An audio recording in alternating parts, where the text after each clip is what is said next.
Hello friends, good morning. এখন মাম্পু খাচ্ছে বাতাসার জল। সবাই বাতাসার জল গ্লাসে মুখ দিয়ে খায়, আর মাম্পু আঙুল চুবিয়ে চেটে চেটে খাচ্ছে, আর তারপরে বলছে ভালো।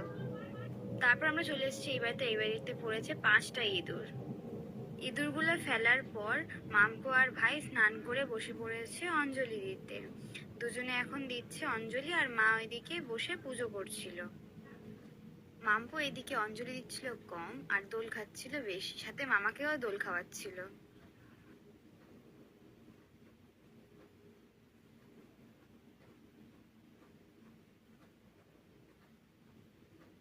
অঞ্জলি শেষের পর মাম্পু পাশের বাড়ি দিদুনের সাথে করছিল গল্প। তারপর গান শুনে নাচতে আরম্ভ করে দিয়েছে, আর পুরো ছাদ দৌড়ে দৌড়ে বেড়াচ্ছিল। তারপর কিছু ফটো তোলার পর মাম্পুর আমরা চলে গেলাম নিচে লাঞ্চ করতে। আজকে সকালে আর ব্রেকফাস্ট করা হয়নি।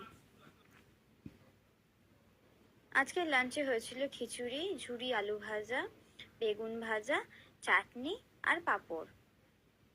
বাবা আগে লাঞ্চ করে বেরিয়ে গেছে। এখন আমরা 4জনে করছি লাঞ্চ, আমি, মা, ভাই আর মাম্পু। আর মাম্পু এদিকে পাঁপড় চাটনিতে চুবিয়ে চুবিয়ে খাচ্ছে। লাঞ্চের পর মাম্পুকে ঘুম পাড়িয়ে আমি আর ভাই দুজন মিলে দেখছিলাম মুভি। আর মা সেই ফাঁকে করছিল গোটা সিদ্ধ সব কাটাকুটি। আজকে হবে উনুনে রান্না, আর এই ক্যারাম বোর্ডটা ভেঙে গেছে, তাই এটাকে আমি ছোট ছোট করে ভেঙে দিচ্ছি যাতে এটা উনুনে জাল দেওয়া যেতে পারে।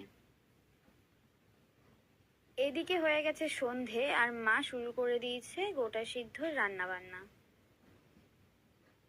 এখন মাম্পুকে খাওয়াচ্ছে একটু পায়েস, আর আমরা এদিকে দেখছিলাম একটা ওয়েব সিরিজ স্কুইড গেম। এখন আমরা করছি ডিনার, আর ডিনার হচ্ছে ভাত দিয়ে গোটা সিদ্ধ রান্না বান্নাগুলো। আজকের মিনি ব্লগ এই অবধি, টাটা।